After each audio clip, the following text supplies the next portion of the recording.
Assalamualaikum warahmatullahi wabarakatuh.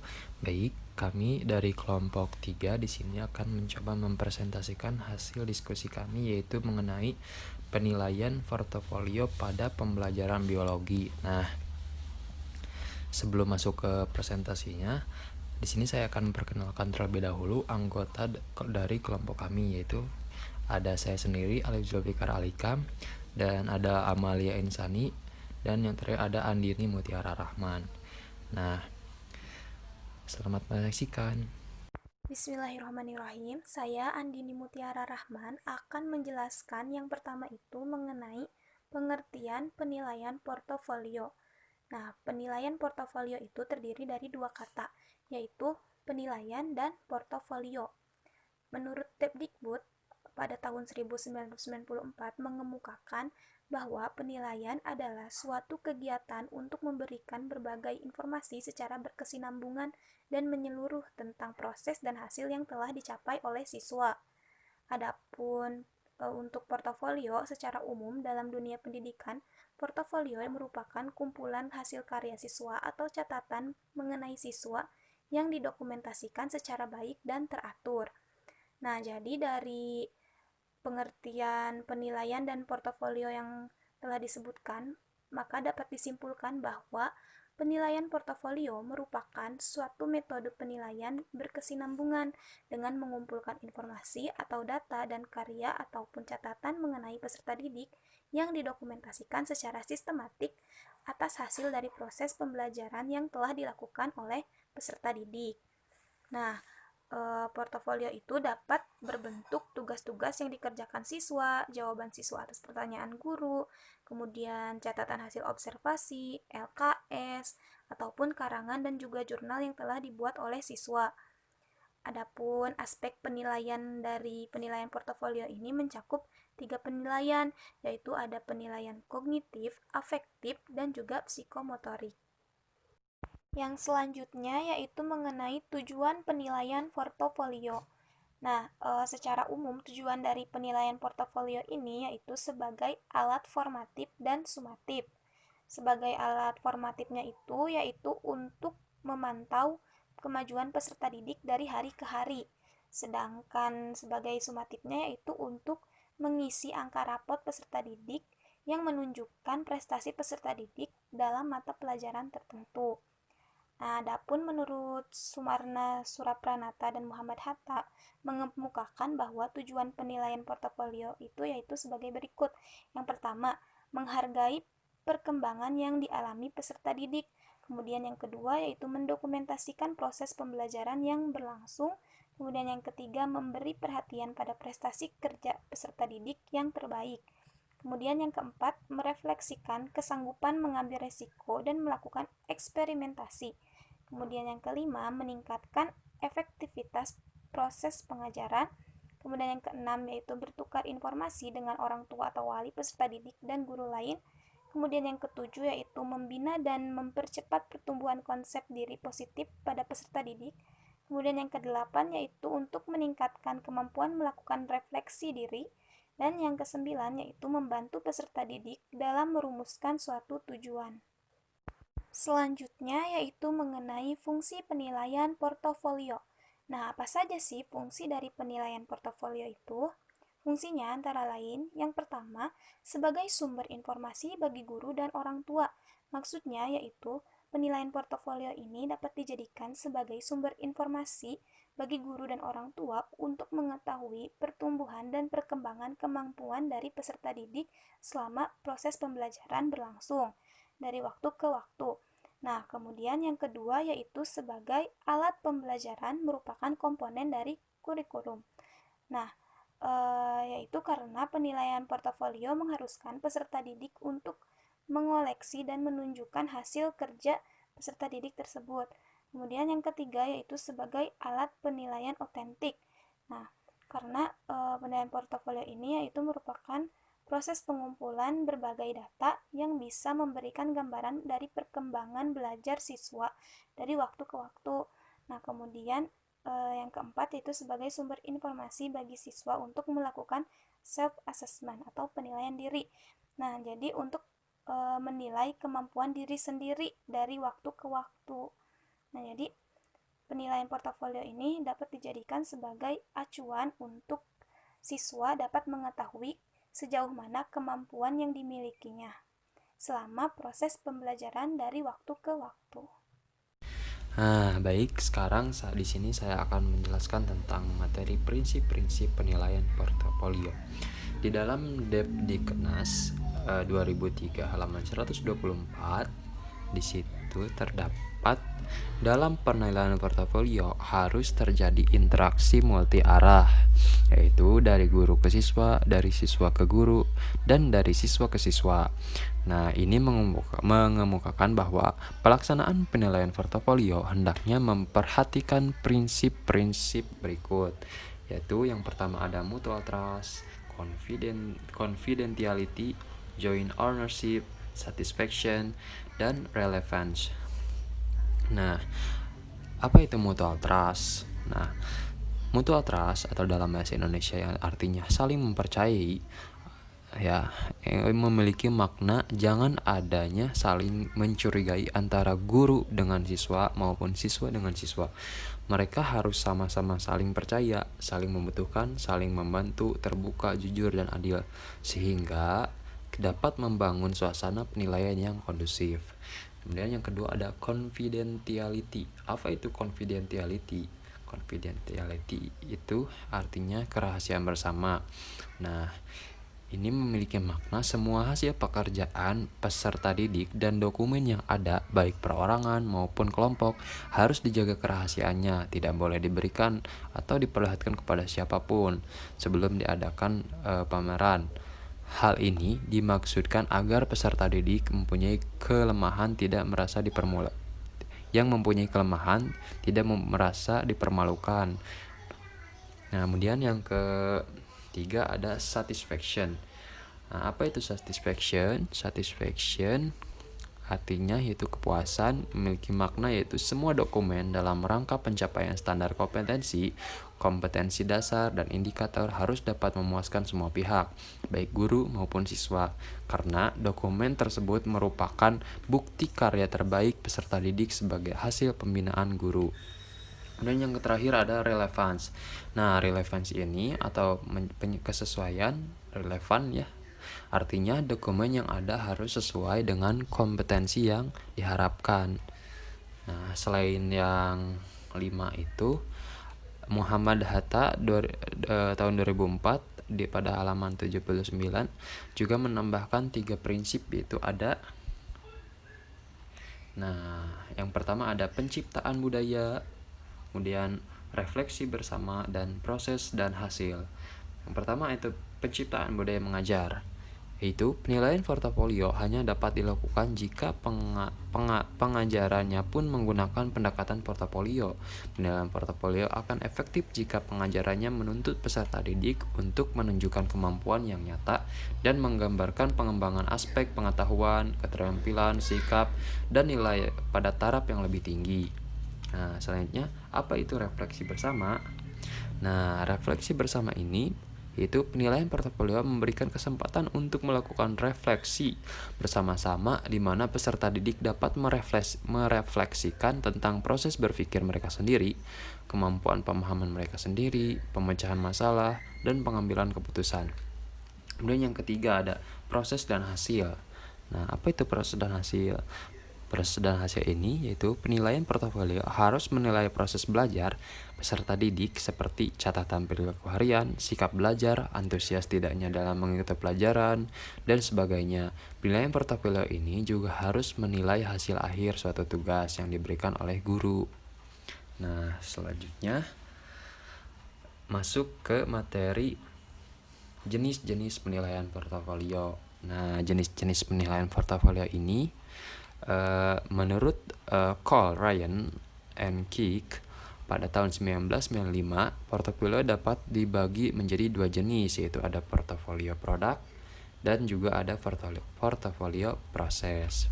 Nah, yang pertama kita akan membahas portofolio proses terlebih dahulu ya.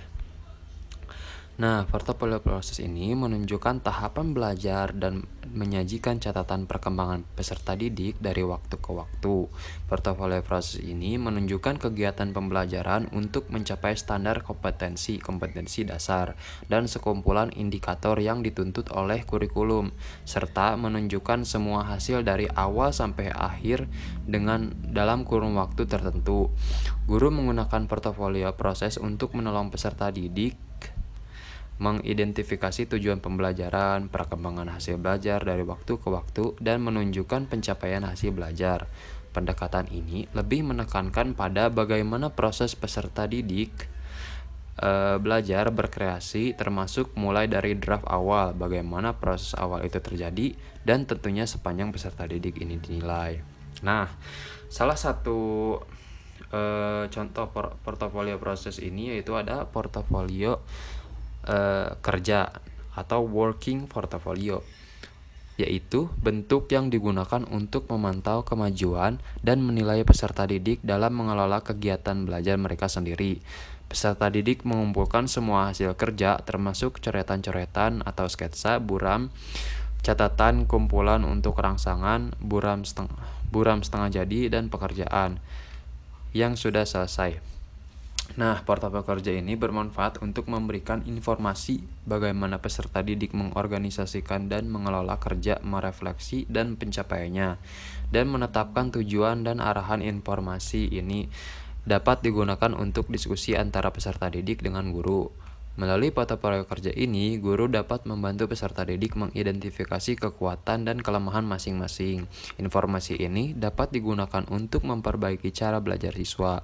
Keberhasilan portofolio kerja bergantung kepada cara belajar siswa. Bergantung pada kemampuan untuk merefleksikan dan mendokumentasikan kemajuan proses pembelajaran. Dalam portofolio kerja yang dinilai adalah cara kerja, pengorganisasian, dan hasil kerja. Adapun kriterianya yaitu ada yang pertama, adakah pembagian kerja di antara kelompok, apakah masing-masing anggota bekerja telah sesuai dengan tugasnya, seperti itu. Terus beberapa besar kontribusi kerja para anggota kelompok terhadap hasil yang dicapai kelompok. Kemudian adakah bukti tanggung jawab bersama. Kemudian apakah kelengkapan data yang diperoleh telah sesuai dengan tugas anggota kelompok masing-masing. Dan apakah informasi yang diperoleh akurat. Apakah portofolio telah disusun dengan baik. Nah, seperti itu ya. Ada kriteria-kriterianya. Kemudian selanjutnya yang kedua ada portofolio produk. Nah, portofolio produk ini penilaian portofolio yang hanya menekankan pada penguasaan materi dari tugas yang dituntut dalam standar kompetensi dasar dan sekumpulan indikator pencapaian hasil belajar, serta hanya menunjukkan evidence yang paling baik tanpa memperhatikan bagaimana dan kapan evidence tersebut diperoleh. Contoh portofolio produk ini adalah portofolio tampilan atau show portofolio dan portofolio dokumentasi. Nah, portofolio tampilan. Nah, portofolio bentuk ini merupakan sekumpulan hasil karya peserta didik atau dokumen terseleksi yang dipersiapkan untuk ditampilkan kepada umum, misalnya mempertanggungjawabkan suatu proyek, menyelenggarakan pameran, atau mempertahankan suatu konsep. Bentuk ini biasanya digunakan untuk pertanggungjawaban atau accountability. Aspek yang dinilai dalam bentuk ini adalah signifikasi materi, pemahaman, argumentasi, responsif, terus kerjasama kelompok. Nah, selanjutnya ada portofolio dokumen. Nah, portofolio dokumen ini menyediakan informasi baik itu proses maupun produk yang dihasilkan oleh peserta didik. Model portofolio ini sangat bermanfaat bagi peserta didik dan orang tua untuk mengetahui kemajuan hasil belajar, kelebihan dan kekurangan dalam belajar secara perorangan. Nah, berdasarkan dokumen ini, baik peserta didik maupun guru dapat melihat yaitu proses apa yang telah diikuti, kerja apa yang telah dilakukan, dokumen apa yang dihasilkan, apakah hal-hal pokok telah terdokumentasikan, kemudian apakah dokumen disusun berdasarkan sumber-sumber data masing-masing, dan apakah dokumen berkaitan dengan yang akan disajikan, dan standar atau kompetensi mana yang telah dicapai sampai pada pekerjaan terakhir. Nah, untuk indikator penilaian dokumen itu sendiri antara lain ada kelengkapan, kejelasan, akurasi informasi yang didapat, dukungan data, kebermaknaan, data grafis, dan kualifikasi dokumen. Untuk menilai suatu dokumen, guru membuat model format portofolio dokumen. Nah, itu untuk jenis-jenis penilaian portofolio. Kemudian, Bismillahirrahmanirrahim. Saya Amali Insani di sini akan menjelaskan tentang ciri dan karakteristik penilaian portofolio. Menurut Barton dan Collins dalam buku Surapranata dan Muhammad Hatta tahun 2004 terdapat beberapa karakteristik esensial penilaian portofolio. Yang pertama itu ada multisumber. Multisumber di sini penilaian portofolio harus dilakukan dari berbagai sumber seperti peserta didik, guru, orang tua, masyarakat, dan bukti lainnya. Bukti di sini dapat berupa seperti gambar, lukisan, jurnal, audio, dan lain sebagainya. Yang kedua itu ada autentik. Autentik di sini bukti yang dimaksud haruslah autentik dan berhubungan dengan program pembelajaran, kegiatan, standar kompetensi, kompetensi dasar, dan indikator yang hendak dicapai. Misalnya, jika guru ingin mengetahui kemampuan peserta didik tentang komputer, maka guru harus menilai secara langsung setiap peserta didik dalam menggunakan komputer, bukan dengan cara memberi tes tertulis tentang pengetahuan komputer. Yang ketiga itu ada dinamis. Dinamis ialah penilaian portofolio menuntut adanya pertumbuhan dan perkembangan dari setiap peserta didik. Oleh karena itu, sebaiknya setiap bukti dari waktu ke waktu itu harus dikumpulkan dan didokumentasikan. Seandainya bukti tersebut akan dipilih, maka pilihlah secara selektif. Yang keempat itu ada eksplisit. Eksplisit ialah penilaian portofolio juga harus jelas, baik jenis, teknik, prosedur, maupun kompetensi yang akan diukur. Kejelasan yang dimaksud bukan hanya untuk guru, tetapi untuk peserta didik sendiri. Yang kelima itu ada integrasi. Dalam pelaksanaannya, antara kegiatan peserta didik di kelas dengan kehidupan nyata haruslah terintegrasi. Artinya, penilaian portofolio tidak lepas dari kehidupan sehari-hari, sehingga peserta didik tidak jauh dari apa yang mereka alami. Peserta didik juga dapat dengan mudah mengaitkan antara kemampuan yang diperolehnya dengan kenyataan sehari-hari. Yang keenam itu ada kepemilikan. Kepemilikan ialah hal yang sangat penting dalam penilaian portofolio, yaitu dengan adanya rasa memiliki bagi setiap peserta didik terhadap semua bukti yang dikumpulkan guru, sehingga peserta didik dapat menjaga dengan baik semua bukti tersebut. Dan yang terakhir itu ada beragam tujuan. Beragam tujuan di sini pelaksanaan penilaian portofolio bukan hanya mengacu pada kompetensi yang harus dikuasai oleh peserta didik, tetapi juga tujuan-tujuan lain yang bermanfaat bagi program pembelajaran, seperti keefektifan program, perkembangan peserta didik, dan dapat dijadikan alat komunikasi peserta didik ke berbagai pihak yang berkepentingan. Selanjutnya saya akan menjelaskan tentang kelebihan penilaian portofolio. Yang pertama itu melihat pertumbuhan dan perkembangan kemampuan peserta didik. Karena pada portofolio ini siswa mengumpulkan hasil-hasil yang telah dicapai dari awal pembelajaran hingga akhir, sehingga dapat terlihat perkembangan peserta didik itu sudah sejauh mana. Yang kedua itu membantu guru melakukan penilaian secara adil, objektif, dan dapat dipertanggungjawabkan. Di sini maksudnya guru dapat menilai peserta didik sesuai dengan pencapaian peserta didik itu sendiri, tanpa adanya rekayasa nilai ataupun hal lainnya. Yang ketiga itu meningkatkan kemampuan peserta didik. Fungsinya agar memicu peserta didik dalam meningkatkan pencapaiannya dari waktu ke waktu. Yang keempat, mengajak peserta didik untuk belajar bertanggung jawab. Bertanggung jawab di sini yaitu dengan menyimpan semua dokumen-dokumen hasil pembelajaran yang telah dicapai oleh semua peserta didik. Yang kelima, meningkatkan peran serta peserta didik secara aktif. Peran aktifnya peserta didik dalam kegiatan pembelajaran itu akan menghasilkan pencapaian akhir yang lebih baik lagi, sehingga peserta didik dituntut untuk berperan aktif dalam setiap pembelajaran. Yang keenam itu dapat melihat kelas yang heterogen. Dengan adanya portofolio, guru dapat mengetahui kemampuan semua peserta didik secara keseluruhan, baik itu yang lebih dalam pelajaran ataupun yang kurang dalam memahami pelajaran. Pada slide selanjutnya yaitu ada kekurangan penilaian portofolio. Yang pertama, membutuhkan waktu dan kerja ekstra.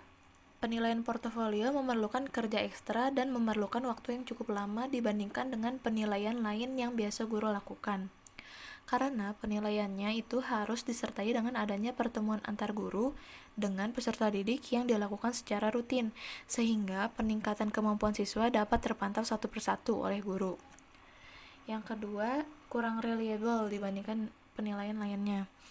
Penilaian portofolio nampak kurang reliable dan kurang fair dibandingkan dengan penilaian lain yang menggunakan angka seperti ulangan harian, ulangan umum, maupun ujian akhir nasional yang menggunakan tes yang sudah jelas hasil akhirnya. Yang ketiga, cenderung guru hanya memperhatikan pencapaian akhir. Jika hal ini terjadi, berarti proses penilaian portofolio tidak mendapatkan perhatian sewajarnya. Dengan demikian, peserta didik pun akan hanya berorientasi pada pencapaian akhir saja, dengan kecenderungan melakukan berbagai upaya dan strategi, dan bahkan mungkin dengan menghalalkan segala cara. Yang keempat, tidak tersedianya kriteria penilaian yang jelas. Karena penilaian portofolio ini, penggunaan angka dalam penilaian portofolio agak dihindari, sehingga analisis terhadap penilaian portofolio menjadi agak sulit dilakukan. Yang kelima, masih relatif baru. Penilaian portofolio adalah sesuatu yang baru dalam dunia pendidikan di Indonesia. Oleh karena itu, mungkin kebanyakan guru kurang mengenal penilaian portofolio itu seperti apa, sehingga mereka lebih mengenal bentuk penilaian yang biasa dilakukan pada umumnya. Yang keenam, sulit dilakukan. Sulit dilakukan di sini terutama dalam menghadapi ujian, contohnya ujian nasional, yang jelas mengacu pada standar skala nasional, sehingga pada beberapa sekolah tidak menerapkan penilaian portofolio ini. Nah, itu dia presentasi dari kami. Baik, selanjutnya saya di sini akan membacakan kesimpulan dari hasil presentasi kami ini. Nah, secara umum, portofolio merupakan kumpulan dari dokumen seseorang, kelompok, lembaga, organisasi, perusahaan, atau sejenisnya yang bertujuan untuk mendokumentasikan perkembangan suatu proses dalam mencapai tujuan yang telah ditetapkan. Penilaian portofolio ditunjukkan juga untuk penilaian sumatif pada akhir semester atau akhir tahun pelajaran. Hasil penilaian portofolio sebagai alat sumatif ini dapat digunakan untuk mengisi angka raport peserta didik yang menunjukkan prestasi peserta didik dalam mata pelajaran tertentu. Pelaksanaan penilaian portofolio bukan hanya mengacu pada kompetensi yang harus dikuasai oleh peserta didik saja, tetapi juga tujuan-tujuan lain yang bermanfaat bagi program pembelajaran seperti keefektifan program, perkembangan peserta didik, dan dapat dijadikan alat komunikasi peserta didik ke berbagai pihak yang berkepentingan. Nah, baik. Terima kasih setelah menyaksikan presentasi kami. Assalamualaikum warahmatullahi wabarakatuh.